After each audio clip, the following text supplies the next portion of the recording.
Hello, and welcome to Applied Nostalgia, a podcast that applies post 9/11 thought patterns and analyses onto pre 9/11 television.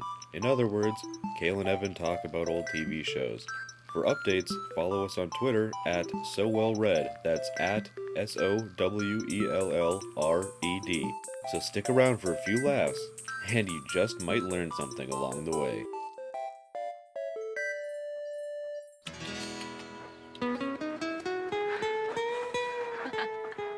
Hey, dude. It's a little wild and a little strange when you make your home out on the range. Start your horse and come along, but you can't get it right if you can't hold on. Singing, yippee-ki-yay, Yippee-ki-yay, what? like the cowboys say. Sing it again now. Yippee-ki-yay, Get along, little dogies. till the break of day. Better watch out for those man-eating jackrabbits and that killer cacti. Hey, dude. Hello, I'm Cale. Hey, this is Evan.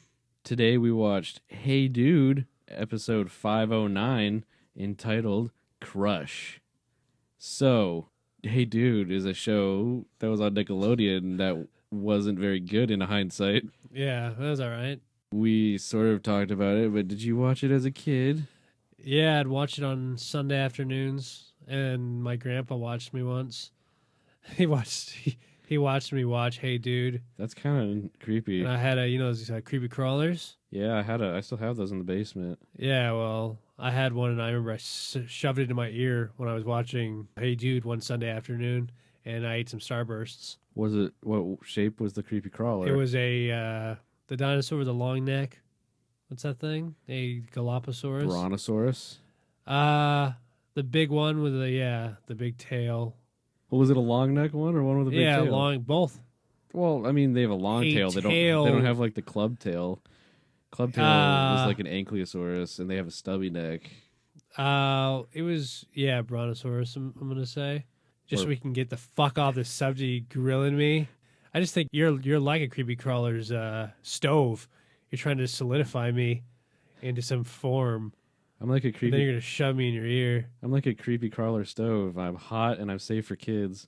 Well, I won't disagree with that. Well, I will disagree with the second statement. This episode of Hey Dude opens, and it's season 5. And by this point, I've no idea who's part of the original cast and who's not. I feel like they had to have added a few people. I hope. I mean, I know Brad and Ted were hot and heavy from the get-go, according to another video we watched. Brad's a girl. Oh, yeah, I should say that. This wasn't a groundbreaking Nickelodeon show with a homosexual I relationship. don't want to get any Republicans listening to this. I don't want them to get mad and throw their computer at the wall and then try to charge us for their Apple Genius bills. Actually, we're kind of stimulating the economy if we make Republicans break their computers. That's true. Brad's a guy. He's 6'2", and he wears no fear shirts. And Ted's a guy who's 6'2" with a lot of stubble that wears sweet shades with croquis on them. And his shirts say fear, and opposites attract because she has no fear, and he's got a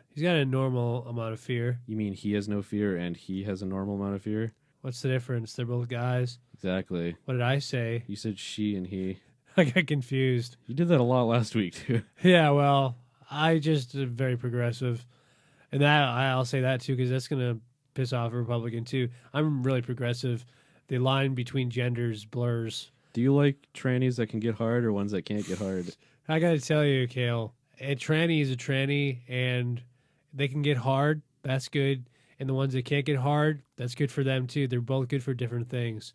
You know, they both have different strengths. It's like as long as someone can enjoy it, right? I completely agree. Anything that anyone can enjoy, I think, is good. You think it's all right good? Yeah, good's not enough. I think it's all right and it's good. It's all right, Right. 'cause I'm saved by the... It's Oh. all right, 'cause I'm I'm saved by the... Bell. I thought you were gonna do that other song. What other song? It's all right, something, something, something. All right. I don't know that song. It's Another song. You wouldn't know it. I know I just said I don't know it. You wouldn't know it. I know the Saved by the Bell song, though. Well, when I wake up in the morning and my and the brontosaurus walks make it into on the street. I don't know the rest of it. I don't either. I know something about making it on time and an alarm clock flies by on the screen. That is very postmodern. I wish someone would do a podcast about Saved by the Bell. That's a good idea. But yeah, no, I watched the show a lot as a kid too. As a kid, I kind of enjoyed it, but I felt like it's a little tough to relate to because the kids were older than me at the time. Because they're probably all 15. They're driving age. Some of them could drive, some couldn't. The Buddy can't. Buddy can't, and that other girl, Megan can't. But most of the other people seem driving age-ish, like 15, 16. Yeah, I'd agree with that. So I was watching it when I was probably about 5, and I was just like, man, I hope that's what being an adult is like. Yeah, I thought the same way. Playing jokes on Mr. Ernst all day, working on a dude ranch, throwing plates. You know, that's what I aspired to when I was a kid. I always wanted to throw a plate. I also wanted to throw one over the home plate. I still don't think I've ever thrown a plate or played baseball. Yeah. But, yeah, no, I wanted to relate to these kids a little bit more, but I just didn't know what to do. I mean, I always saw myself as kind of like the Native American character. I don't remember his name. Actually, I believe his name was Danny. He was sort of not quite a part of the group. I don't know if that was a racist thing, but he was just kind of, he always seemed a little bit wiser than everybody who kind of gave a little information. He talked about... That's stereotyping. Wise old Indian? Anyone? I didn't say he was old. Yeah, you implied it. Well, he's older than me when I was watching it the first time. See? First you say they're all old. Wait, he's then you older say than he's me. a wise Indian and his name is Chief. He's also older than me now because he aged at the same rate I did, presumably. So now you're just like him. You're just like a Native American, and you suffered like one. Well, I never had chicken pox or smallpox, so probably I didn't. That's bold. What do you, Chex Mix? Yes, I have Worcestershire sauce in me because that makes you bold. That's why English people are more bold than Americans because they have a lot of Worcestershire in them. Yeah, I didn't know that. But yeah, he always seemed a little bit of the outsider. He was a little more wise than them. In the episode today, he gave a little bit of dating advice about meeting a girl with the right personality and things, and that wasn't heeded by the character that they were talking about today. It was unsolicited? Well, no, he came up to him and he was like, hey, what do you do on a date? And then Danny was just like, you gotta find the girl you like and do things that you like. That's what he said, right? Yeah, that's some of that wisdom. Well, he did say that, and he's smart, but nobody listens to him. I always say nobody listens to the Indian until you're all out of corn. So yeah, I was related to that guy. He was cool. He had longer hair than most of the guys too, because he had that early 90s mullet kind of thing going on. His last name was Torres too, so I don't think he was real Native American. He's what do they call it? A mestizio? Yeah, I'm not gonna lie, I don't know his genealogy, so I can't. Yeah, neither do I can't. He might be full-blooded Indian. He might be half and half. He might be a quarter. I don't know. He might not. He might be Italian for all I know. Yeah, he may not even exist. There's a lot of people named Torres that are Italian. Doesn't Torres mean bull? No, Toro means bull. Well, I'm pretty close. Yeah, you're close enough to where it's like got 3 of the same letters in it. Yeah. They start off the episode in the first scene with Brad teaching Megan about the horses because Megan's the new girl at the dude ranch. Oh, I should say this show takes place on a dude ranch. Yeah, we should explain something about the show besides that there's a Native American guy talking to people. But he's the best part of it. Yeah, well, Folgers is the best part of waking up, but that doesn't mean I talk about coffee all day. The best part of breaking up is when she takes your stuff. To break this down for you people, there's a thing called a dude ranch. It's Yeah. like a ranch. There's cows. So you're saying that I would dip broccoli in this at a party? No. Would I dip my chicken in a ranch? No, it's the kind of ranch with like animals and things like that. You kind of live a little bit of an old-timey rustic lifestyle. There's horses, there's cows, there's, beans and fires and things like that. You tell ghost stories. Beans and fires. Yeah, it's old-timey. Man, I got to go to a dude ranch. So they're out in like southwest United States, Arizona. I actually do believe it's shot in Arizona. And all these kids, these teenagers work there. and they're kind of, I don't know what you'd call them, counselors. It's not like a summer camp, but it's tourists come there and then they Ranch hands. But so yeah, these kids like take the dumb fat tourists around and they're like teaching them how to use horses and teaching them how to shoot a bow and arrow and make clay pots and do all kinds of stuff like that. So these kids, they know their way around the dude ranch. They know their way around. And you assume that they would actually hire a girl who could understand how to be around a horse. But I hope. Megan didn't know anything about being by a horse. So Brad, the other girl, the rich girl, was kind of like teaching her the ropes. She goes, they scare easily. They don't like being snuck up on. And then Megan goes, yeah, enough about that. So is the guy who likes himself a lot going to be by here anytime soon? And she goes, oh, you mean Ted? She did mean Ted. A few seconds later, Ted shows up and he jumps over the fence and he's like, so cool. He's kind of like a little bit of a Kirk Cameron type. He's the Zach. Yeah, he's Zach Kirk Cameron, cool dude. He's just, walking around places like he owns it. Yeah. Getting all the girls. All the girls are all over him. He goes, oh, it was good. It was pretty good. I felt angry inside. From jealousy? Yep. I don't agree. With what? I don't agree with other people having romantic relationships. If I'm not involved with them somehow, I don't understand. But you watched this. That's being involved. Not enough. So you have to be hands-on. When I shoved dinosaurs in my ears, it's because I wanted the voice to go away of the characters implicitly telling me that I'm not good enough for them by not responding to my letters and stuff. Oh, so you actually wrote letters to Hey Dude? Oh, yeah. Well, I'd write letters that I'd push them up against the TV. So you just held them to the screen? Yeah, and they wouldn't even fucking read them. Are you sure you held them up the right way? Maybe you held the back of the paper up. No, I write them in backwards because I understand that they're in a mirror world. Or actually... Oh, so you're like a hipster hat? Yes. I'm dope. Yeah, there you go. Your ePod? I listen to my ePod every day. Yeah, I have mine still, but I mean, you don't really need it if you have a smartphone. Well, I'm a hipster, and an ePod's genius because it can only hold 2 songs, so you can only have 2 songs at a time. And I love telling people, my ePod, I only have 2 songs at a time, and it takes an hour. I have to unscrew it to put the USB cord in. Oh, that's sad. But it's close. It's pretty close to vinyl, so It's got a lot of fidelity to it. no, it's like 2 bits. It sounds like a Game Boy speaker, but a little worse. Okay. Well, actually, the greeting cards that played sounds. That's literally the chipset. Must have been expensive. It was $600, Jeez. and I had it customized. How so? I had a picture of Will Smith with a Darth Vader helmet on. Well, what era Will Smith? Parents just don't understand. Oh, early stuff.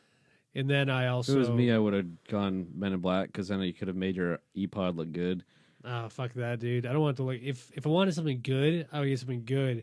But it's inherently uncool to have something that's practical. That's true. Because, if I do something practical, then I'm just going along with I'm a slave to trends. The only thing I use that's practical is practical magic. I was hoping you were going to say that. Ted shows up late. He's supposed to be helping Brad teach Megan, which apparently it takes 2 people to teach her that a horse is scared of things. Well, one person has to pretend to be a mouse, and the other person has to get kicked in the face. Brad says, why weren't you here on time? And he goes, I just couldn't get my hair right. At first it was too clean, and then it was not messy enough. He was, really vain and into himself. So then Brad was like, you take too good a care of yourself. You need to show up on time and do things you're supposed to do.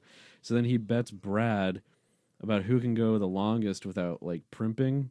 They aren't allowed to shower. They're not allowed to put makeup on because, Brad puts a lot of makeup on and Ted puts a lot of makeup on, apparently. Yeah, I bet he does. They're not allowed to pick their own clothes. They're not allowed to borrow clothes, and they have to pick each other's clothes. Basically, it was a very convoluted bet of who can just be dirty for a longer amount of time.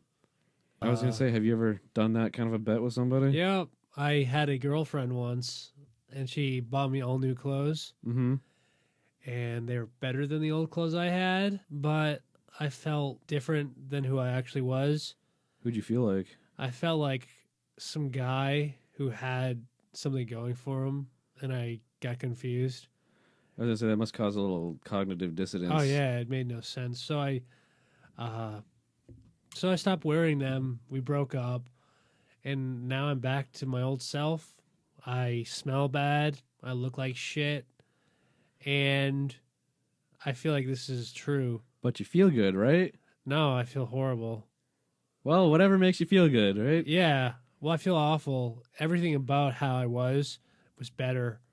You know what I always say is that material things make life better. Oh yeah, I want a And- Corvette. You know, getting a sweet Corvette would be cool. Getting a nice 8-ball jacket would be really cool. Yeah. Oh hell yeah. Some shutter shades and a trucker hat. You ever been in a cake fight with shutter shades on? No, but I imagine it would be the best thing to wear. Well, it's good looking, but you're gonna get some cake in your eye. Yeah, but I feel like shutter shades in a cake fight would be good because they like block half the stuff, but then like you can also see through them. That's true. So it's like you get a subtle advantage. You get cake in half your eyes instead of a whole of your That's eyes. true. Well, I mean, I think though with solid glasses, you get no cake in your actual eye, and then you could easily wipe the cake off the glass. Easily wipe cake off. Have you ever been in a cake fight? No. You can't wipe cake off that easily, Why? man. Because you try to eat it when it hits your finger, and then you No. get more cake thrown at you? No. That's all I can think of. No, it's because the frosting has a lot of sugar granules in it, and they're hard to get off by just using your Oh, finger. Fuck that. I mean, I know because I have glasses that you need to take a lot of care I have of them. glasses. I have real glasses. Yeah, I just wear glasses to look cool. Yeah, I those. know you do. I have those big like Urkel ones that are about 4 inches long. They actually go from my hairline down to my nose, the tip of my nose. So Cool. instead of bifocals, they're quadfocals. I have 4 different distances I can look through to find things. Man. It's pretty cool. People always come up to me and they constantly are actually commenting on those, and they're saying, "Does he actually need glasses?" And I defend you every time I say, "Yeah, he's a dumbass. He poured acid into his eyes to try to burn the image that he." I'm not going to get into what you saw. Well, as long as you got my Because- back, that's all I really care about. Yeah, because I'm not going to. What he saw, folks, I'm not going to go into it, but there was a way around it. He didn't need to be going to the websites that he was. So there's not a whole lot of not excuses. And I know that he didn't actually do it, and it's all a theoretical thing I said. And now I'm insisting that the lie I told those people is true.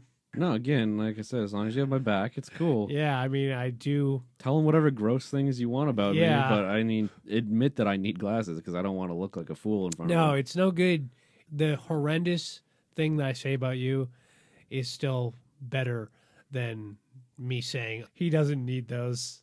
That's for looks. Good, because I mean, I'd be a faker if you did that. He looks at horse porn. But it was that horse porn where they do it in a KFC. Oh yeah, I've never seen that. Yeah, I didn't think so. I mean, how'd you know about it though? I heard about it on Donahue. Do you still have old tapes of that lying around? Yeah. It was a good episode. It was my husband's obsessed with KFC horse porn. It's pretty good. To be honest, there can't be that much of that. There's six really good videos. And then some other people did some stuff, but they were in Popeye's chicken. Oh yeah, Not quite the same. The grease, Just the kind of a- viscosity of the grease isn't quite the same. just kind of a cheap imitation of what everyone loved. Oh, totally. If it's not KFC, I don't want to see. It's different. I mean, you man. have to be a right idiot to not be able to tell the Oh, difference. you got to be a big fucking imbecile. Imbecile. Yeah. So then, after Brad and Ted make this date, whoa, they didn't make a date. What are you? What am I Hi, taking did I- vitamins that make me stupid? Yeah. Are you? Did I miss something? Well, in a way, though, you can tell they actually do really like each other. So Oh yeah, they're kind of like, hey, I like you, but I'm not going to say I like you. it's well, I mean, the whole thing is an excuse to spend time together. So I guess in a way, it is a date. It's a real will they, won't they for 5 seasons of the show. I think they might have actually dated at one point, but I'm not 100% sure. I'm hoping, because if not, then I don't understand anything. So yeah, they make their date, which isn't a date, and I just called it one. It is a date. We've established that. And that's true. So they are making their date, and they're still setting the rules of the date. And they go to Brad's room, and Melody's in there, sort of like a summer camp. The girls share a room. They live together. And if you don't mind me saying, hot. Oh, totally. I love when chicks are close together. It's like when they sleep next to each other, I'm like, oh yeah, man. Well, They're like in the oh, same yeah. room. They've got to have sex. Of course they Do do. people sleep in the same room without having sex eventually? No. There's a study that I conducted that said people can't spend more than 2 weeks consecutively in the same room without making a move on one another. I've heard that. I read it on this site. It was called like evanl.com or something like that. I've heard of that website. Wink. It's my blog. Oh, it is? I do studies. I do peer-reviewed journals. Who's reviewing your journals? Well, me, and then I have these guys from the HP community. Hewlett Packard? Horse porn. Oh. And I consider them peers. They're in their 50s and 60s mostly, but Well, so are you, but oh, of course. let's not split hairs. Of course. And Because you can't afford to lose any more hair. no, you're telling, ugh, you don't gotta tell me. Okay? I take a shower in the morning. I look down. I think that I'm in a horse porn video. Because there's so much hair on the Well, ground? they have to shave the horse's stomach. Why? Well, the grease will just burn it all off. Oh, I would think that the stubble would kind of get to whoever's underneath the horse after a while. I don't think you understand how horse porn works. And clearly I don't. I've never actually seen it. I don't want to explain it. Have you ever heard of an enema? It's like a person you don't really like, right? Yeah, it's like we're not friends, we're enemas. Yeah. Well, just imagine. And the Blink-182 had that CD about I- enemies. Oh, and Will Smith was in that movie, Enema of the State. Yeah, that was good. I like the part at the end when everything's just flying out. All the truths are flying out as he looks around the room. And Yeah, just he covering the walls are covered. He in just can't truth. stop the truth from coming out. But then he just felt clean and light after that. But yeah, the HP grease enema. For It's who? The horse? The horse, and then someone sits in a chair behind the horse. And does what? It just stands there, and then They sit there by standing there?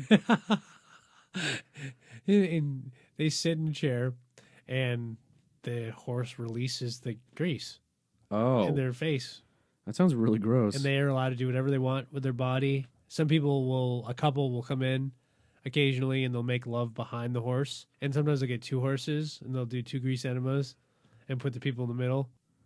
Yeah, that doesn't sound like something I'd be into. I It's- mean, if you like it, more I don't power like to it. you. I just intellectually, I'm stimulated by it.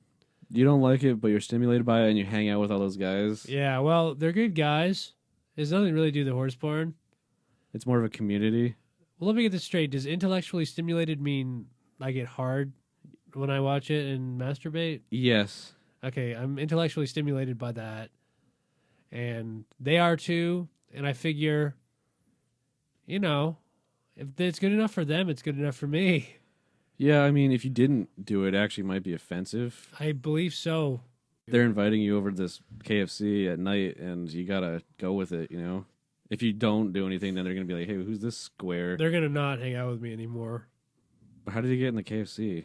I was hungry one night, and I noticed it was like 12:30, and I saw a KFC, and I saw a bunch of cars in the parking lot, and I figured maybe it's a KFC that's open late. So I knock on the It's door. not a Taco Bell. Nobody, you're right. I wanted a fourth meal, It wasn't a KFC Taco Bell, just a fucking KFC. Who would have thought there's still just a KFC without a Taco Bell in it? I know, right? Whatever. Hey, Okay. you know how I know you're 12? Because you think they're KFC Taco Bells, you listener. There were Yeah. KFCs and there were Taco Bells at one You point. 12-year-old. Ugh. Get a job. You get a job at Taco Bell so you can learn it, love it, live it, as the Judge Reinhold once said. Yeah, yo quiero Taco Bell. Okay, you got me, buddy. But yeah, so you were hungry and you went in there and So I got in there. I was like, ooh, I rubbed my stomach. I felt my stomach rumbling, and my stomach was like, fourth meal. So I drive over the median, up into the parking lot. It's 5 or 6 cars. Knock on the door. Nobody answers. I walk into the KFC. I go out back into the kitchen. I hear everybody cheering and just having a good time. yeah. And I hear someone yelling out numbers in Spanish. And I walk out and back, and Were they sequential numbers or just random? just random numbers. I don't know what it had to do with, but I don't speak Spanish. So it was just a random number generator person? It pretty much. I heard he ran on an algorithm. Yeah. Well, that's not really random then. Well, I don't know, man. It seemed random to me. because I don't know what the algorithm was, you know. Yeah, that's true. I'm a heuristics kind of guy, Mm. so I don't, you know, when I make up numbers, it's not that random. So they just saw you in the corner there, and you were like, Well, they said they were going to murder me if I told anyone, and I said, tell anyone. Well, I'd only tell people that also liked it, like, because I like it also. And they were like, ooh, yes, come in. And from that point on, I was terrified to admit, you know, that I didn't like it because I was afraid that I get murdered. So, yeah. I mean, that makes sense. Good thing you're not telling anyone now. No, they don't listen to this. I mean, frankly, nobody does. Exactly. I don't worry about it. I can say whatever I want. This is basically you talking to a wall. You're telling me. So they walk into Brad's room, and they're still ironing out the details of their plan/bet/date, and Melody's sitting there, and she is Christine Taylor. Taylor, who was married to Ben Stiller, and it was pre-Ben Stiller, obviously. It was while Ben Stiller still had his Ben Stiller show, probably. Probably around that time. I think it was. Or it was like Reality Bites. It was either Ben Stiller show, Heavyweights, Reality Bites. It was pre-Zoolander, obviously. It was one of them, okay, people? I mean, God. And you're 12 anyways. Yeah, so you're what the 12. fuck do you know? You weren't even out of your dad's ball sack at this yeah, time. you were still in your dad's ball sack. Just let the real men talk about Heavyweights and Ben Stiller show. Let us, you know, We're edumacating you. we're trying to, I don't know, edify your fucking shit self-absorbed generation. Listen, you millennials. Yeah, We're you trying to help millennials. you. We're trying to help you get girls. You go up to a girl and you say, "Oh, you know, Ben Stiller's show came before Heavyweights." Then a girl's just gonna love you. Yeah. You're gonna get so many dates, man. You're gonna get a sweet date to the prom. It's gonna be hot action. You drop knowledge like that, you're not going to need flowers. No. So you can just, when you write your monthly budget out, like every guy or teenager does, you can pretty much cross off the whole flower stack. I didn't go to prom, but if I did, I feel like I should have referenced, something like Fast Times at Ridgemont High. Totally. If I would have been walking around and been like, "Whoa, awesome, totally awesome," and then a girl would have been like, Oh, shit, dude, hey, yeah. baby, what's up? Hey, I never noticed you before, but that's probably because you weren't referencing media that I know. Hey, listen, I reference it all the time. Maybe we're just out at earshot. Maybe we could go to prom together. Wow, well, we're at prom, but yeah, let's hang out at prom together. Okay. That's cool. And that's weird that I didn't hear you. But sometimes people don't listen very well because they're wrapped up in their own world, and I never noticed you referencing things. Yeah, well, I do it all the time. Have you ever referenced Growing Pains? Yes. Me too. Watch. Alex P. Keaton. That's Family Ties, you dumb whore. Hey, what can I say? I tried, but aren't I attractive? Yeah, you were until you thought Alex P. Keaton from Family Ties was on Growing Listen, I Pains. think it more than makes up for it. Well, you know what? I don't think this is going to make up for it. I'm just going to go over to my hotel room and just leave. But I'll go with you. I don't know. Listen, I'm really horny. Okay, you can come with me, I guess. So that's what my problem would have been like if I was smart enough to listen to a guy ahead of me, a Gen Xer. We're Gen Ys, you're millennials. You got to listen to your ancestors, get the opinions of popular culture before your time, and then reference it, because chicks love reference humor. Why do you think Family Guy is so popular? Yeah, women, that, the audience of that is, probably 90% female. Easily. Uh, Girls love fat, annoying characters referencing things from the early 80s. Why do you think sitcoms like King of Queens, According to Jim, incredibly attractive female lead with a absolutely disgusting lead male character? Still standing. You still standing? Mike and Molly. Mike and, well, she's, to be honest, not very attractive they're, either. for the first time, a couple. They're a power couple. I also believe that that's an example of Mike probably isn't very crafty with the reference humor. And that's an example when you're not good with it and you try to go in your own wits. That's the kind of wife you're going to get. Good personality, but lacking in the Looks department. Yeah, well, lacking in where it matters, not to be an asshole. Unless you want to be like Mike and Molly, you got to listen to us, all right? Listen, it may sound shallow, and it is, but listen, it's 2014. You don't want to date a dog, do you? Now let's drop the bullshit. Okay, we live in a material world. And I'm a material girl. Yeah, I've always said that about you. Well, thank you. You've also said my glasses are fine, so... Hey, well, your glasses are made out of some kind of material. Listen, I can... Not glass or polyurethane, but whatever the plastic the frames are made out of. Aluminum. But you don't have frames in them. I do have frames. You don't. Frames are literally what glasses are. No, wait. You know what? You're right. I misspoke.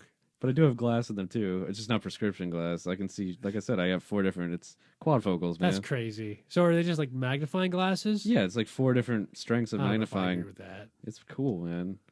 I can see like up close on this piece of paper, and then like way far away, I can see up that girl's skirt over there. What? Where? Well, you can't see it because you don't have quadfocals. Buy quadfocals. Ding! Quadfocals. See that girl's underwear. You want to see close and you want to see far. You want to see 2 intermediate distances also. Quadfocals. Wow, that's cool. I want to see. Take a look, son. Wow. Hey, Dad, buy me some quadfocals. Okay. I won't fight you on it. Ding. Wow, that was a good ad that we just dropped in there. Glad we're getting sponsored finally. Yeah, now I can finally Afford that Corvette you wanted.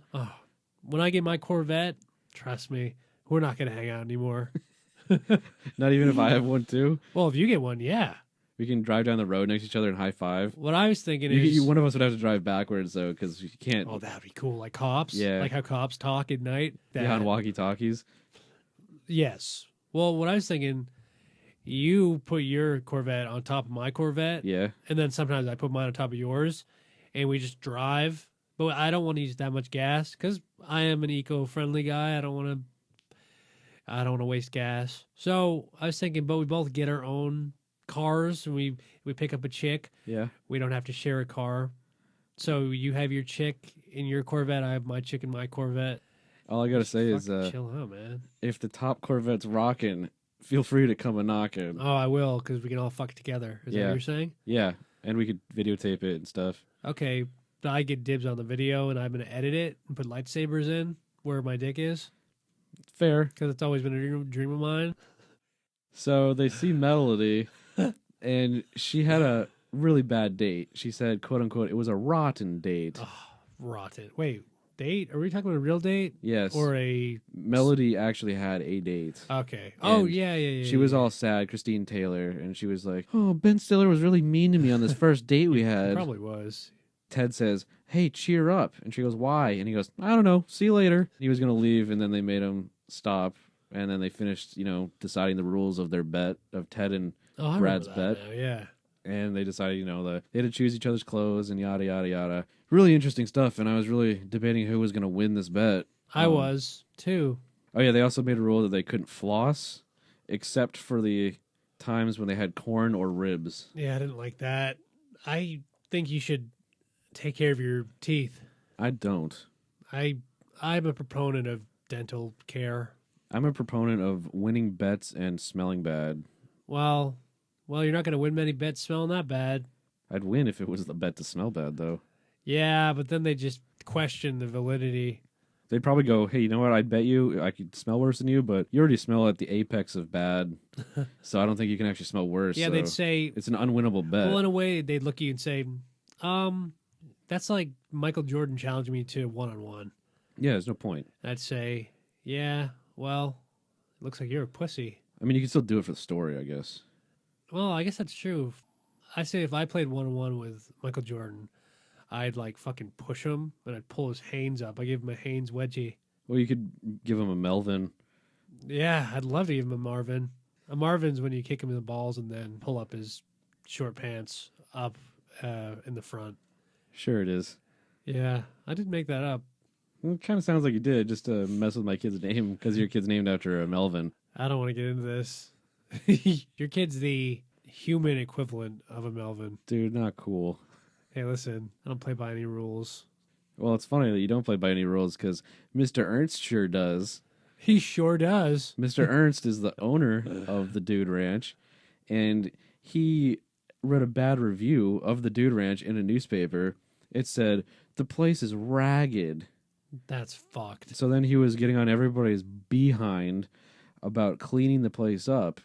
The other kids, Danny and Kyle and Jake, have had to I don't care. vacuum the ranch.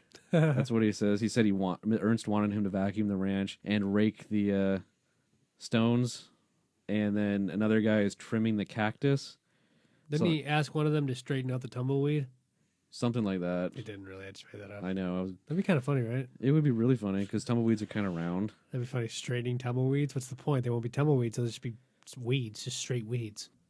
Yeah. You're making a deal out of this. You're trying to get me in trouble with my liberal friends, with all my fucking those liberal bleeding hearts.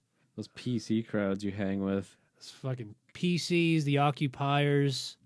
Listen, the only thing I occupy is my own space because I'm a hardcore libertarian. I just think vote libertarian just this one time. Give us a chance, give us a chance. If you don't like it, 4 years, you vote for a Republican or Democrat. Just vote for a libertarian. Preferably a Republican. Oh, totally. Don't vote for a liberal. Those liberals, oh, fuck. Liberalism is a mental illness. Okay? I looked liberals up in the dictionary. You know what it said? What did it say? It said, grade A morons. Wait, were you watching O'Reilly? Yeah, of course I was. I watch it about 4 times a day. People get on O'Reilly, but I'm just going to say he's balanced, okay? He's fair. And he's balanced. But I digress. Vote libertarian. Or Republican. Yeah, but not liberal and not some weird Green Party bullshit. Ugh. Don't fuck with the Green Party. Green making me sick. The only green thing about that party is the envy they feel for people with real ideas that can be applied. And the money they're stealing from the hardworking class. That's true. You split the vote 4 ways. You get a libertarian, a Green Party motherfucker, a Republican, and Democrat. Let's just, you know what? 2 parties. 2 parties. Maybe 1 party. 1 party. Just going against each other. So Mr. Ernst also wanted to replace the wallpaper because it was a little old-fashioned. And one of the characters, I believe it was Kyle, or maybe Jake, said, "It looks like the chandelier threw up." So we got another staple of bad sitcoms here. Talking about people throwing up or things throwing up that don't actually throw up. That's interesting. Personifying objects and then saying that they threw up. It harkens back to the Mego episode, if you will. The Mego came after this, so maybe the writers of Mego were little Hey Dude fans. It's bad enough that they were watching it and taking notes. Hey Dude's magic is between the characters, whereas Mego, one of the characters, is literally magic. Well, they thought they could capture magic by just doing magic on the show. It's not quite that easy. No, but you can't blame them for thinking that. It's No, solid. you can't. You can't It's blame solid. anyone for anything. What can I say? No. We're all a product of our generation. I've never blamed anybody for anything, and I never will. I completely agree. I think everyone's something. That's as far as I'll go. I'm very neutral, but anyways. So yeah, it looks like the chandelier threw up, because that's how gross that wallpaper is. I don't know. I don't think you really need a wallpaper in an old-fashioned Dude Ranch style place. No. You probably just want stucco walls because you're in the middle of the desert and it gets hot. You don't want to have wallpaper because it'll fade and, peel off. You want just, rock and stone and things like that. You do. You want stucco because I'm telling you what, you put wallpaper on there, then you're stucco with that. Yeah, unless you want to re-glue and peel and put more on. And face it, who's got time for that? Only a real moron. Liberal. Melody comes up and asks Kyle and Danny why she's so unsuccessful on dates. Am I just a bad girl? Am I ugly or something? She basically says. And they go, I don't think you was a girl. So that's good. Harsh. So they don't think of her as a girl, and they don't say she's ugly, but they just, don't find her sexual at all. And, and she goes, hey, thanks. Great pep talk. If she had a buzz, it just got harshed. Oh, yeah. I think you mean mellow. I don't know. Well, both, actually. You're harshing my buzz? Harsh my mellow, too. I don't give a fuck. You know what I meant. I don't blame you for your shortcomings. I don't blame myself. No, you can't blame anybody for anything. You can't blame anyone for anything. As Plato said, you can't blame anyone for anything. As Plato said, turn me into stars and other shapes and have fun with me. Plato is a genius. She says, good pep talk. And then the nerd comes up, Buddy, who's the son of Mr. Ernst. And he's a real nerd. Is he a nerd? I just thought he was a kind of a pseudo burnout. Well, no, he's socially inept. That's true. He's into lizards and frogs. He's into synth music. Ugh. He can't talk to girls. He's never kissed a girl. He's a nerd. Yeah, he sounds like a dumb fuck. He sounds like he'd be in that failed sitcom for NBC. Hearts of Fire? No, something wilder. The No, he'd be in the nerd because he's a nerd. nerd. That's a preview. That's an episode we did before this. You might want to check it out. See episode 107, The Nerd. So Buddy comes up. Melody says, I've got no one to talk to. And then he goes, oh, you could talk to me. And then she says she feels bad. And he goes, no, you're fine. And then she goes, oh, wow, you're so nice and mature, etc., etc. And then kisses him on the cheek. He's probably like 13, 14, something 13 like that. going on to 60. He's young, he's too young to drive, as we find out later. But then, so she walks away after kissing him on the cheek because he made her feel a little better, basically just by telling her she's pretty. That works. She walks away, and he sits down where she was sitting, and he grabs a flower, and he goes, she likes me. That's about it. That was a great scene. Good ending to the scene. Good. Did it cut to commercial? I don't know. I don't know. If it didn't cut to commercial, it made it really awkward because after he sits down and says, she likes me while holding the flower, the next scene is her, Melody, trying to carry a tray of hamburger buns at the cookout, lunch, dinner, I don't know what, probably lunch. So she's trying to carry this tray of hamburger buns, and frankly, she's trying to, and she's succeeding at Is she that. succeeding at that? She seemed like she was. She wasn't dropping it and fumbling around. So then he comes up behind her and he goes, hey, let me carry those for you. They're heavy. She was really not having any problem with that. Hamburger buns are not heavy, friends. I think that's a little offensive that he would think she wouldn't be strong enough to hold hamburger buns. A tad on the ridiculous side. I mean, I don't know. What The fuck do I know? Yes, he's trying to be chivalrous. Yes, he's trying to be nice. It's the equivalent of carrying her books, but carrying her hamburger buns. But I mean, she's a strong, independent woman. Yeah, let her carry her own hamburger bun / books. She works at a dude ranch. She can take care of herself. She can hold a couple hamburger buns in her hands. I'm willing to say she could hold up to 2 times the amount of hamburger buns that she had at that point on the tray. She had maybe 4 buns on there. She could easily top 8. Oh, totally. Buddy, or what's his name? Buddy. This is another display of his social ineptitude. It really is. He just assumes everyone's as weak as he is, I guess. Hey, don't we all? Isn't that the problem with humans, man? Is that we assume everyone's as weak as Buddy? Yeah, everyone's buddy. She goes, no, I'm fine. And then he runs away. He goes, oh, I'll do something about getting you time off from work. I don't know. Fuck it. I don't know who the fuck cares, you know? But Is it important? So it cuts over to Ted, and he's looking at plates, and he's like, it's fine. Hey, chipped. And then he wings it into a pond. He wings it into a pond. And then he goes, chipped, throws it into a pond. Clean, fine. And then whips another one into a pond.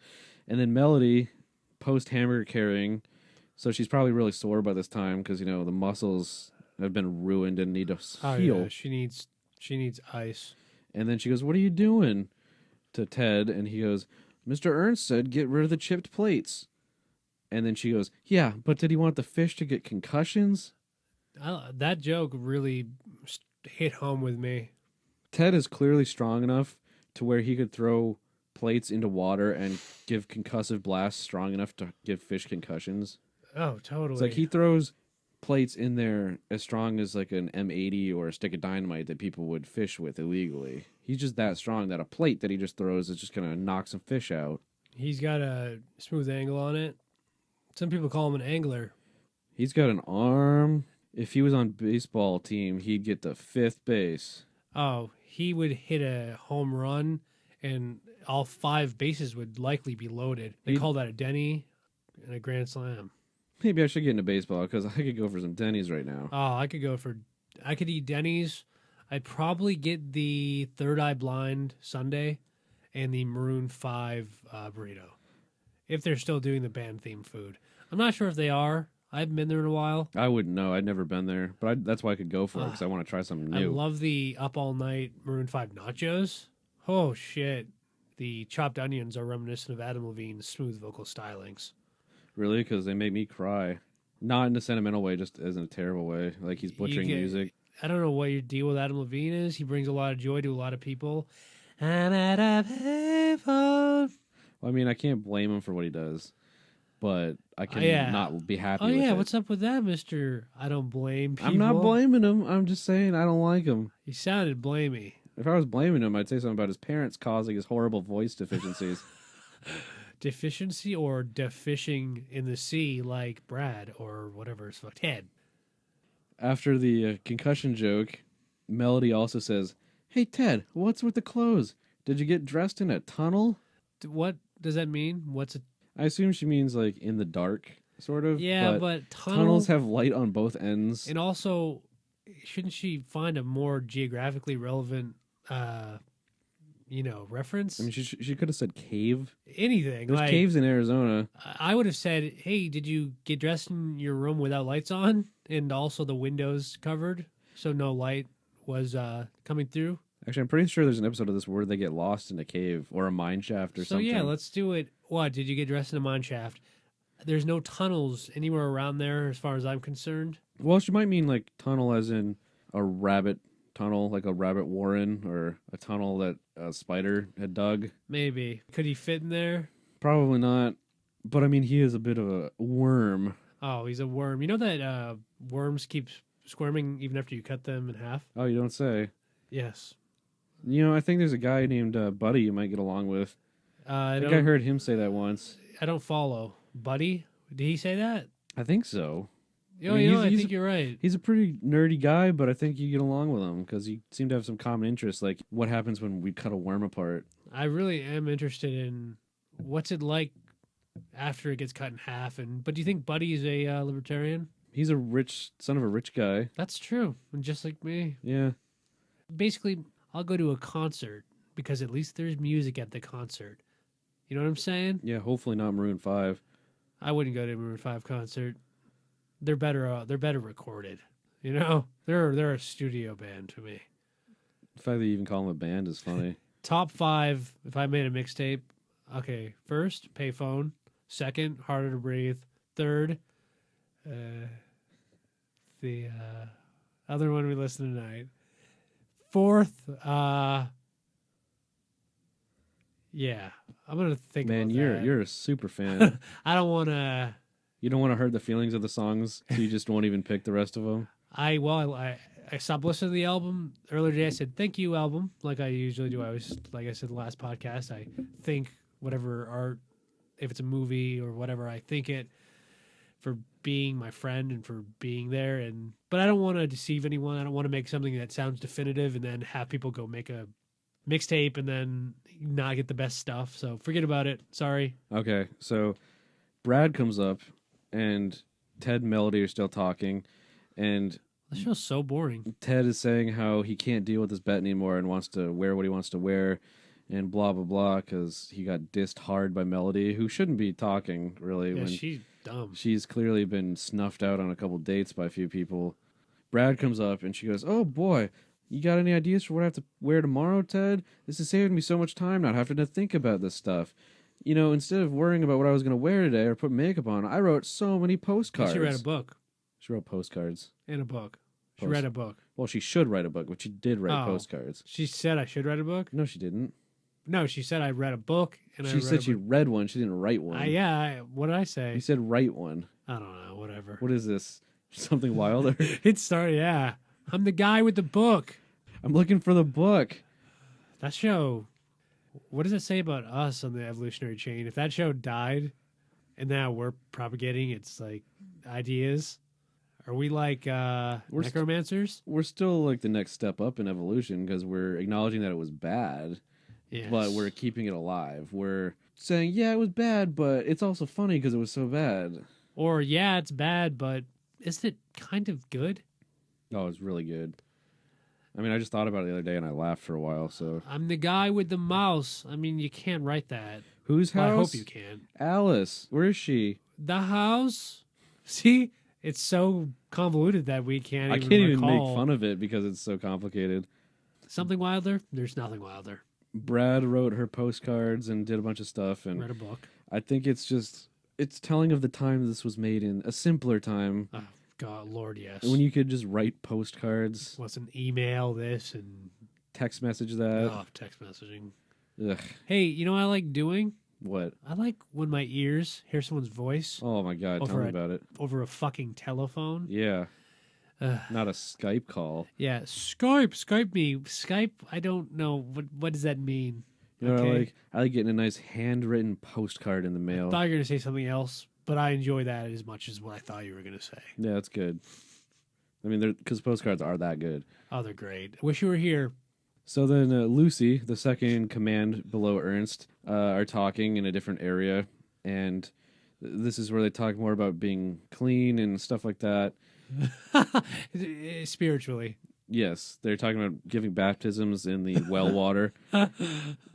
But no, he's going over like the place with a glove, and he's looking for dirt and stuff like that. And she's going, this is a dude ranch, right? So the same stuff we've already heard. We've basically. heard this. And it's just keeping it going because it's going to pay off eventually. Gotta remind people of the D story. And then the nerdy kid Buddy comes up to Mr. Ernst and he goes, "Dad, how do you know when you're in love?" And then Mr. Ernst goes, "The first day with your mother, my stomach felt a little strange." And he goes, "Oh, what? You had butterflies?" And he goes, "No, food poisoning." I saw that coming. He said that he passed out, and then the girl who became his wife took him home to her apartment. That's a little fast on the first date, don't you think? Can you say liberal? Yes. Can you say free love? I mean, I can say it, but I don't Hey, want to. You know what's not free? Crab shampoo. Tell me about Trust me. it. Unless you get insurance, but we all know insurance should be privatized. Oh, totally. And you can't buy crab. Do they insurance covers crab shampoo? Probably. I think the Obamacare covers that. I'm sure it does. Oh, for real? Yeah. Oh, okay. Good to know. I don't care. I don't have crabs. I mean, I thought you were going to say because you don't support that. Because Well, I don't want to. Well, I think there should be an easier way to get crab shampoo. That's one stance I have. Nothing personal. I don't have any personal, no vested interest. no reason for saying that. No Just, crabs. No. just think it's right. Just think it's right. So she takes him back to her apartment, which I also thought was strange. Like, take him to his apartment. If he's got food poisoning, don't bring him to your house. You're just going to get strangers shit all over your bathroom and puke all over your bathroom. You might even get Ebola for all we know. Oh, this day and age, even though it's not now. I mean, it's really nice of her to have taken care of him What and if he all. had Ebola? Seriously, it's irresponsible. Like, what if he had a horrendously contagious disease and it wasn't food poisoning? It's like, maybe you should have just taken him to a hospital or dropped him off at his place. It's like, you're under no responsibility to take care of this guy you've had 0 dates No, with. totally. When someone's sick and I don't know them, I'll drop them off and be like, "See ya." Yeah, No offense, buddy, but I'm not willing to get sick. I've got a job and I got kids to support. That's not true, but I do have to make it seem like there's a reason for me to be so awful. Well, I drove by this guy and he asked me for some money and said he had cancer. So he was trying to raise money. And I was just like, "See ya, sucker," and I sped away. And, Was the dust like? yeah, and then he coughed a lot. I think I saw some blood, but Hey, I'm not. I don't know the guy. He's sick. I ain't going near him. well, I didn't. Ebola. Hashtag Ebola. Hashtag Ebola. Also, I didn't hear you blame him for anything. I did not blame him. I would never blame anybody for anything. So you're in the clear here. Oh yeah. You're not blaming him. You're also not, starting a fucking Indiegogo campaign for some guy who wouldn't have probably gotten cancer if he would have gone to college. Maybe he shouldn't have smoked. Maybe. I mean, I'm not blaming him. I'm just saying maybe. He's just I'm theorizing he's here. theorizing how his life could have gone different. Maybe folks. you don't smoke. Maybe you don't become a drug addict. Maybe you go to college. I don't know. Maybe you don't get cancer. I don't know. I have these crazy things. I'm not blaming you. Maybe you don't grow a tumor in your lungs. I'm just saying. There's a lot of choices we're presented with, and I'm just saying the cancer, not your finest hour, not the best choice. I'm not blaming you, But maybe you should rethink that. but maybe you should, rethink that. If you get access to a time machine, I'd go right back to before your dad fucked your mom. Not blaming him, but But yeah, so I don't know. Don't take care of strangers. That's all I gotta say. Don't. Hospitals shouldn't exist. Oh, I agree. We should have just like the old one doctor practice. Yeah, and he Yeah. should put a blindfold on the entire time because you can't see I them. agree. I don't think men should look at unmarried women or married women. Or men or married men. I agree because it'll create titillation. I just don't want everyone fucking because we have a population problem. I'm not going to get into it because I don't want to blame people because it just will sound like I'm blaming people. You can't speak your mind in Obama's America. She took care of him on the first date and then he ended up marrying her, which, I mean, the second date must have been pretty nice. He must have almost thrown up 0 times. Like, he probably did something really nice to make up for it, but we didn't hear about it. Do you think he had sex with her? No. I feel like he probably literally just puked and crapped all over the place. Well, like the second date, he had sex with her really good. Oh, second date? Second date, you know he had to have at least brought flowers or something. Oh, hi. Well, that's because he doesn't understand reference humor. Call back. To what? To your flower budget's going to be trimmed I don't if you remember understand reference humor to Oh. get the girls. that. Oh my god, I forgot. Buddy doesn't really take that advice as meaningful, which because it really isn't. It's meaningless. It's more of an origin story. I threw up on your mom. Yeah, I felt Okay, sick. Dad. I felt sick, so your mom took care of me while I crapped. So what you're saying is I should get Ebola. So what you're saying is I should eat raw chicken and then shit all over Melody's a bunk.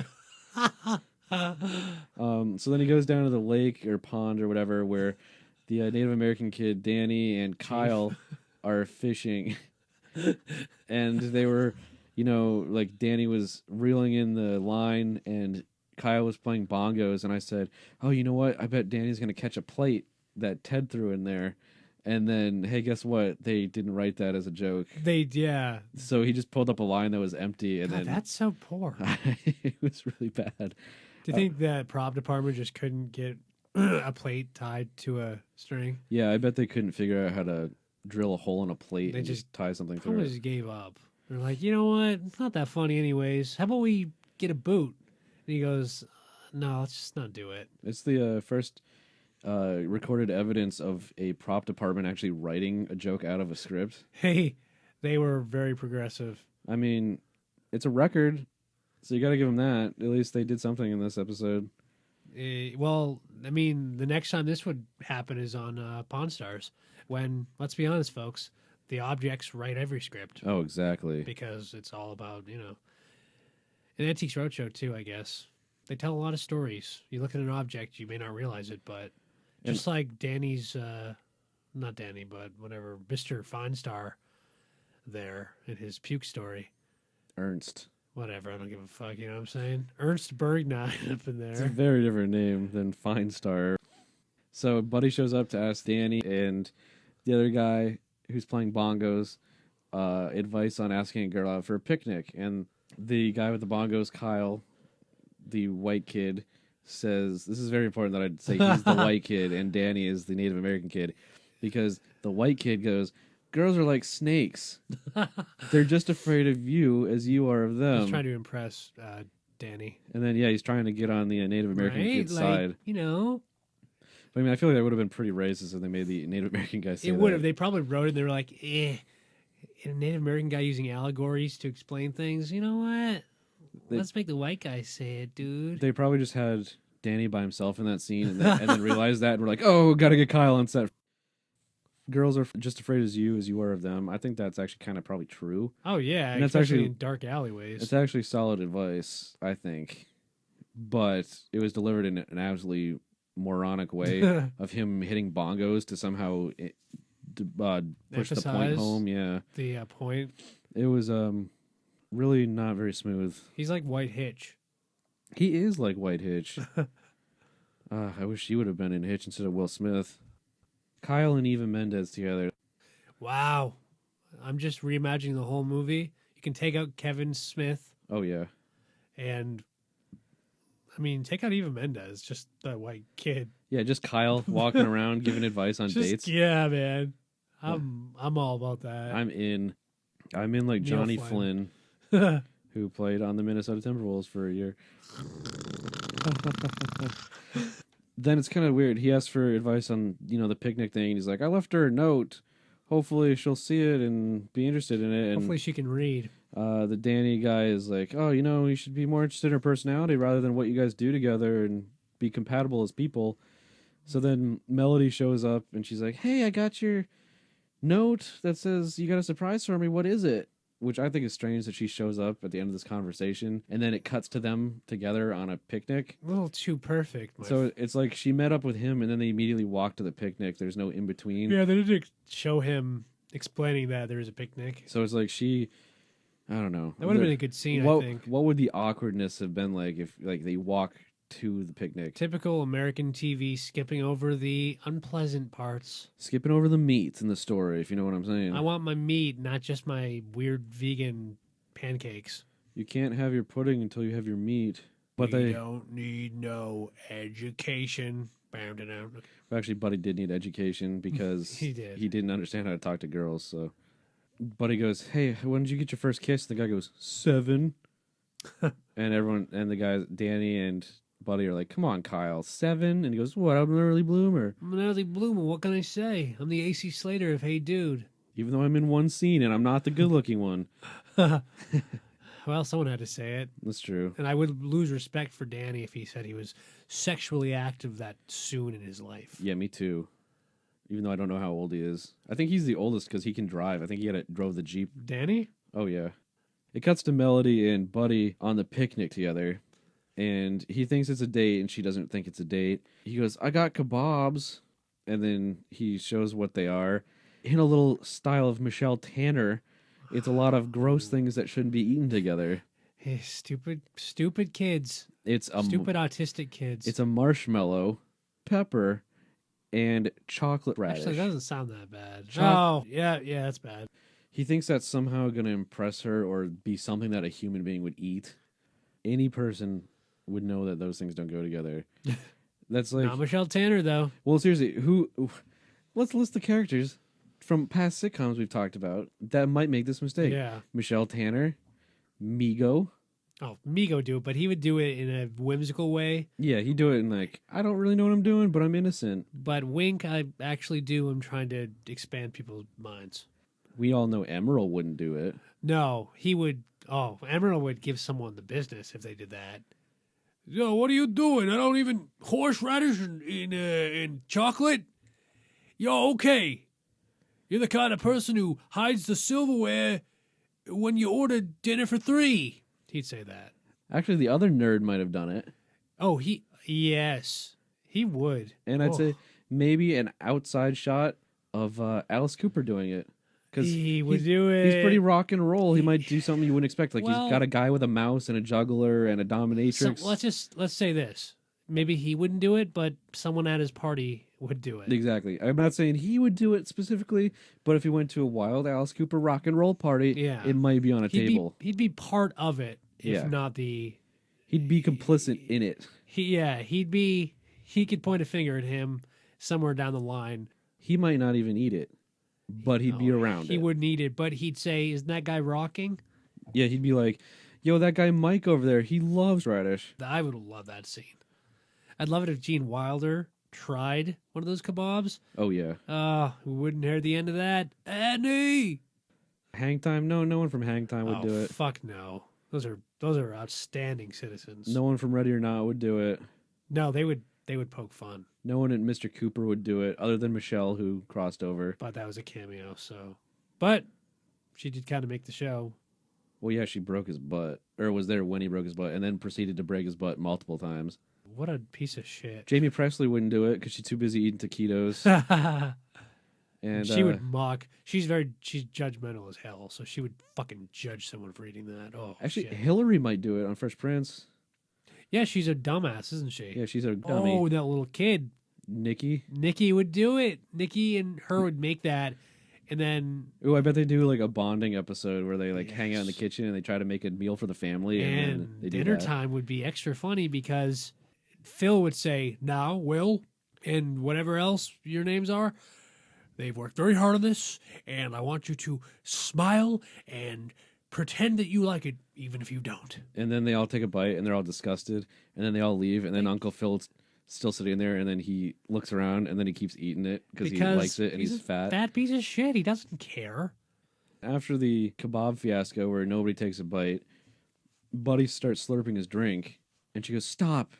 It's just one of those sounds I can't deal with." And then he immediately goes, "I'll change for you." God, what a pussy. How desperate he is on his first date is really kind of insane. Don't say it. Just do it. Exactly. They'll respond to doing it. Just be like Nike. Just do it. Next scene, she's talking about how he's sending her stuffed animals and more postcards and a poem and things. And so, in apparently a day, he sent her these things through the mail, which I don't think is believe possible. it. And if he dropped them off without going through the official channels of the U.S. Postal Service, that's a federal fucking offense, buddy. Literally, buddy. Your name is Buddy, and I didn't even mean to say that. Well, and how did he get these things? He's clearly not old enough to drive. He didn't get his dad to drive him into town. Maybe from the gift shop? The gift shop would not have that monkey. Maybe it would have a card, but the card was a heart. They're not going to have Valentine themed. I thought about that. I said, where does this fucker get this shit? Like, I mean, he didn't order it from a mail order catalog. He didn't go buy it. He must have had a monkey lying around or stole it from somebody else. Saying that's a and sent used it to her. monkey? It might be. Ugh, that's low, dude. Talk about Ebola. Oh, God. If you'll let me, I won't stop. And you know that. That's why you never say the word Ebola. Brad and Melody walk up to Mr. Ernst and Lucy, and they all talk about something boring. Oh, God. And Brad is still dressed in clothes that Ted picked out for her. And They look funny. She's wearing jeans that have patches on them, but the patches are like a cut-up Confederate flag. I found that kind of strange. It was very strange. Where'd they even get those? They had to have had a pair of jeans and a Confederate flag lying around, and at some point someone's like, you know what, I'm going to fix these ripped jeans with this Confederate flag, and then he decided to give them to a girl to wear. Or maybe she decided to put the two together. Maybe he wanted her to just wear a Confederate flag like a cape. And she's like, no, I think it's less offensive if I wear it as a patch on my jeans. They didn't really bring any attention to that, though. It was very strange. I don't know. I would have liked them to call attention to that. I mean, Arizona's the South, but it's not the South that had It's not slaves. the Deep South, motherfucker. Slaves didn't go there. It's hypoallergenic. Can't really farm stuff in the desert. That's true. In the 1800s, at least. How far we've come, though, right? Oh, yeah. Now, there's lots of slaves in Arizona. They're called Mexicans. Yeah, wasn't going to go there, but... And they don't want them there. That's the first time a Southern American has ever tried to get the slaves out of his state. Exactly. So she's wearing those Confederate flag jeans. Lucy and Melody walk away, and it's just Mr. Ernst and Brad. And he basically tells her that she's ugly. That was weird. He goes, "What's up? Did you lose all your fashion magazines and things like that?" God, so fucking condescending. And then she goes, "No, it's for a bet." And he goes, "Oh, thank God. Oh, thank God, I thought you were becoming a lesbian. Thank God, I thought you were less pretty than you were. God. I thought this whole other time was a fluke, and now you're going to dress like this forever." He was fucking scared. So he's losing his mind, and then he's like, "Oh, it's a bet. I bet I know it's with who," and they both say, "Oh, it's Ted," and then he starts making fun of Ted's clothes too. God, he's a closeted homosexual. He might be. No, I'm not saying that's a bad thing. I'm just saying he is. Hey, be gay, be straight. Just stay the fuck away from me unless you're a libertarian. I'd say be gay, be straight. Just stay away from me unless you're a fine lady that appreciates Fast Times references. Yes. They're both like, "Oh, girl, Ted's so ugly in these clothes." They had his number. Yeah, they really just shit all over Ted when he wasn't there to defend himself, even though it was a bet. Ernst is saying that he's going to get new uniforms and stuff, and then she's like, "No, it's a bet. We're going to stop soon." And then she goes, "You shouldn't worry about the ranch being dirty and what that one review says, or our uniforms, because people come here because you make them feel good and welcome." That's bullshit. So he's tricked into doing stuff again by one review of this girl, and he's like, "Okay, I'll cancel the new uniforms and I'll cancel the spa." And she goes, "Oh, wait, the spa?" And then she runs after him, and nothing happens with that. I don't think they're going to put that in. And then Buddy comes up to Melody, and he goes, "Hey, I got tickets to Symphony," which I guess is supposed to be a joke, like older people go to a symphony, but he said Synthphony, And he goes, "What? It's my favorite instrument." So he likes synth rock or synth pop or synth Devo, something. Devo type of bullshit. Because he's a nerd. And And he's wearing a shirt that has geckos all over it. The very quintessential 90s shirt. Yeah, it is. It's a lot of bold line work, bold colors. Oh, yeah. Bold. Well, a bold guy wearing it. It's just bold. It's like a Chex Mix. Yeah, it's got a lot of Worcestershire sauce in that ink. So it goes back to, it's kind of like you. Exactly. So That gecko shirt's just like you. I'm a little bit more like Danny, though. Yeah, well, I guess that gecko shirt is sort of like Danny. Exactly. If Danny was in a gecko shirt, oh boy, am I on TV. Oh my God, that's like me Exactly. from Drew Carey. Well, I am about that big. She goes, "I don't think I can go." And he says, "Oh, I'll get my dad to give you the night off." Ha ha ha. Because he's got pull. She goes, "I don't really want to." And then he goes, "You want to catch frogs?" And she goes, "No." And then he goes, "Oh, it's all right. I got to go shave again anyway." That's pretty funny. And that led you to say, Oh, yeah. And I said, well, what is he, Busy's brother? Because in Ready or Not, Busy's brother, who didn't need to shave, he would shave, what was it, like 5 times a day? at least, yeah, he shaved at least a couple times. So that's another staple of these shows is people think they need to shave when they're not manly enough to need to shave. I don't know. I don't feel like when I was growing up that there was much emphasis on shaving, like it meant anything. Nope. So, what the fuck do I know? I just know that this show's stupid, I mean, I don't blame him for wanting to shave, I guess. but I also don't understand why he has well, to. I shave every day, and it's fucking horrible. I don't shave every day. I haven't shaved in like a month. Yeah, I shaved yesterday and the day before. And the day before. It's horrible, and it doesn't get me any women. I don't shave and I don't get any women. Well, I guess we can't win. What is the happy medium? The jury's out. He goes over to Megan, who's new, who was learning the horse stuff at the beginning You of the didn't episode. finish that. Yeah, I did. They broke up. No, that's later. Oh, for real? Yeah. We're only that far? No, we're like one scene away. Oh my god, okay. Right after leaving to shave, you see him run into Megan, the one that was learning the horse stuff at the beginning. I forgot about that. He's like, "Oh, I'm just miserable." And she goes, "Why?" And he goes, "Oh, she just doesn't really want to do things I want to do, and I can't be myself around her. It's not fun." And then the girl goes, "Maybe you picked the wrong girl." Didn't he say something about like, "Oh, I'll stick it out for her"? Or I don't know. Said something about like, it sounded miserable, like he would settle for the rest of his life with her almost for a second. I don't remember. And then he goes, "I spent my whole month's allowance on the symphony tickets." And the monkey. No, he said just those tickets. I know, but I'm just But he did get the just monkey. and other conjecture. He things, bought too. the monkey. He had to spend some money on that monkey, But unless it the could have been theory last month's allowance, or the theory that he already had the monkey, Or and he it's- stole so he it. used monkey, or he stole it. or he. I don't even want to go there. He spent a month's allowance on 2 tickets to the symphony. How expensive is a synth I concert don't know. in Arizona in 1994 or It's gotta whenever be this was? $14, It could not be very much. $8 a ticket, plus Snapple. Got to be less than $20 a ticket. Oh, I hope the fuck so. And his dad's rich because he owns this place. He's got money, man. Symphony couldn't have cost much. Like if he said like I got REM tickets or something, I'd be like, okay, I got Aerosmith Yeah. tickets, like something that was a big at the time. When I hear the word symphony, my brain immediately thinks of a free concert at a public library. Yeah, I think it's a group of 3 electronic music fans from a college. Or one 45-year-old guy with 3 keyboards and a sequencer. Exactly. But either way, I wouldn't go to see it. And either way, it's not costing a month's allowance. Yes. Unless his monthly allowance is, fuck it, a penny there. Do you think he went up to his dad and said, "I need more allowance"? Hello. Why? Why? Because I do. Yes. He probably went, "Why? Because I need to go with a symphony with melody." Then he's like, "Oh, maybe I did pick the wrong girl." And you could tell that the girl Megan kind of like liked him. No, she knows. She's looking down, all bashful like. Yeah, she was cute. She's all right.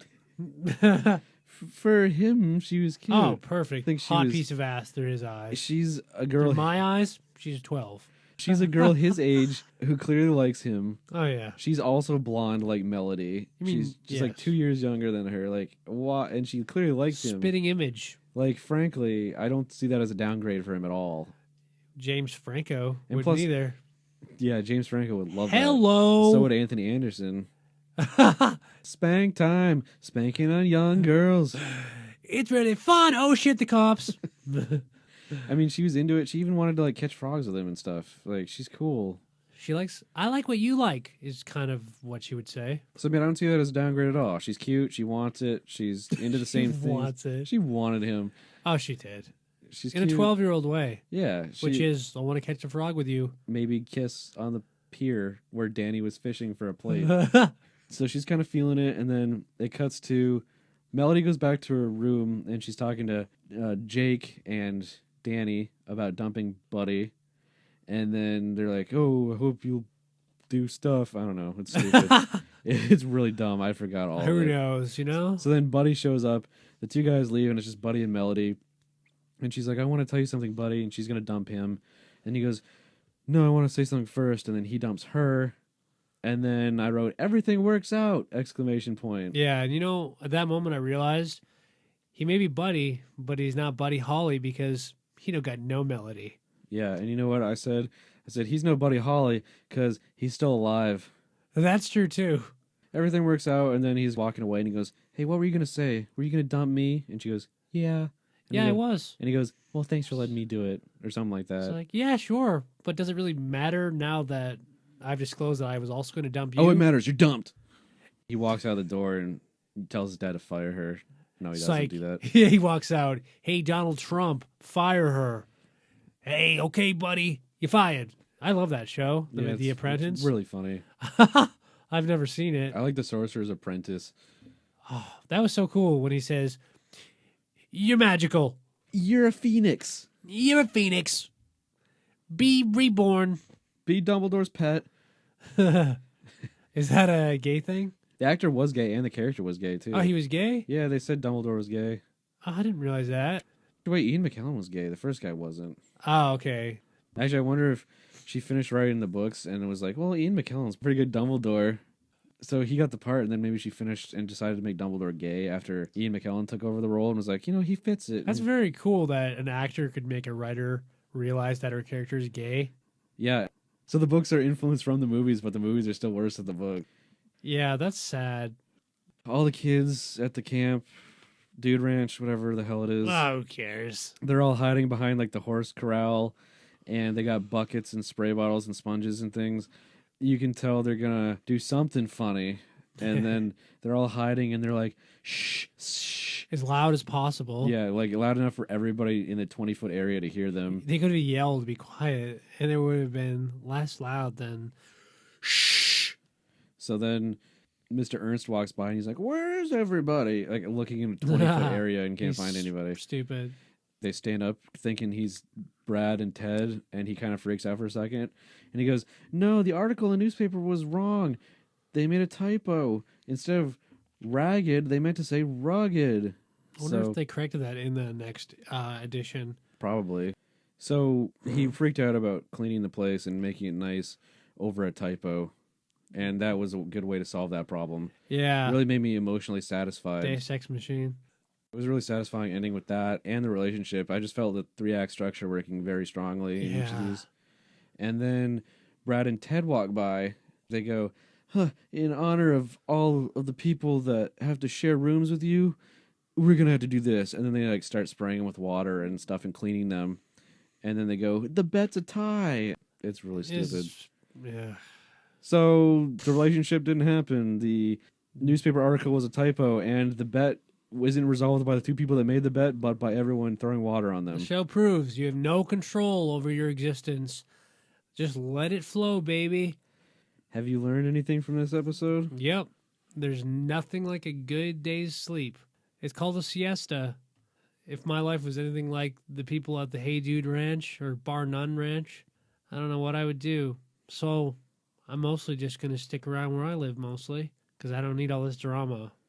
I learned that I'm a lot like the Native American population in Arizona. I mean, I was born there, so I feel like it's in my blood already. And I want to reappropriate that culture into the larger culture. I'm going to start wearing a headdress Ooh. and, telling people to go on vision quests and talking about, using all the parts of the buffalo that I buy at the store. And I gotta figure out a new Native American name that I can take up. But I'll figure that out later, I guess. Yeah. I also learned that nerds shouldn't date older people. No. They should date fellow nerds. Hello, fellow nerds. And that's how they have to greet each other. If they don't greet each other like that, they can't date. And they have to... Collect stamps. Exactly. They have to do lots of nerdy things, is what I'm saying. They have to avoid each other and then meet by bumping into each other at a frog collecting convention. I think we just got ourselves a movie idea. The Frog Collector, starring Denzel Washington and Zooey Deschanel. I'd watch that. It wouldn't be too bad. Let's see, if this show was on, who would you cast as Brad and Ted? I would say the guy from that movie, Denzel Washington. Oh, you should cast a girl from that show, too. Oh, Denzel Washington and Zooey Deschanel from Yeah. I think that'd be a good one. I love them in The Frog Collector, so I'd love to see them in a TV Well, series too. They get the Oscar for The Frog Collector. They get some Emmys for this. I'd love it. Cable Ace Award. Exactly. Hello. They will make that award again and bring it back. Hey, dude, check it out on your local YouTube station. And I think you can buy the DVD, but I don't recommend it because it's not that great. Would you recommend picking through someone's garbage and then making yourself look at it for half an hour at a time? No, I'd rather watch Hey Dude. Hello. We all know Pee-wee's Playhouse was just released on Blu-ray, so I think if you buy Hey Dude on DVD, I think the quality is going to be about the same picture-wise. Basically. They probably went back in and cleaned things up a little bit and made it nice. So. And I also want to do a shout-out. The movie Let's Be Cops just came out. Oh, yeah. And Paramount wanted me to just kind of get people out there and check the movie out. That's Kevin Hart.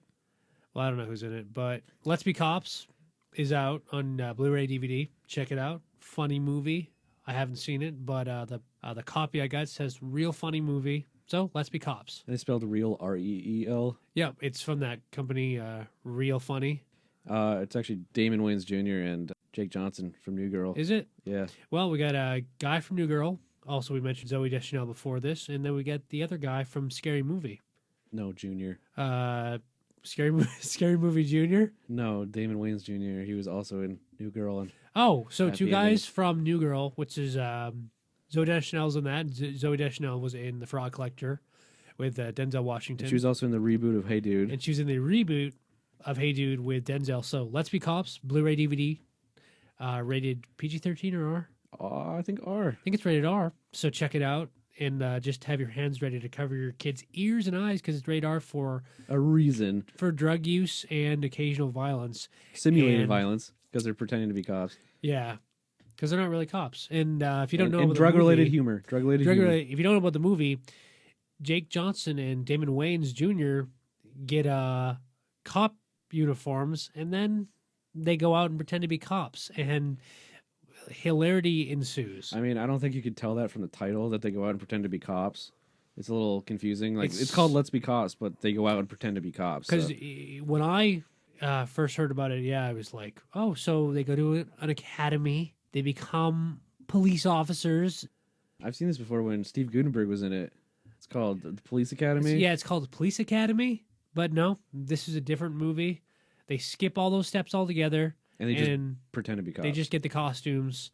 And I don't recommend doing this because that's against the law, right? Yes. It's impersonating a police officer.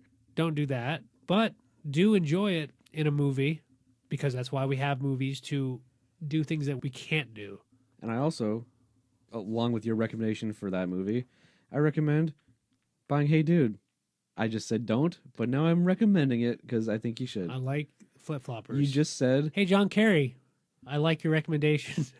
You just said movies are for doing things you can't do in real life, and I don't think people can be on a dude ranch in real life. You know, I think, well, you're right. Most people can't, go buy Hey Dude. Yeah, most people can, and I recant. You're not John Kerry. Thank you. And with that note, we'll see you next week. See you later. This has been a So Well Read production. So well read.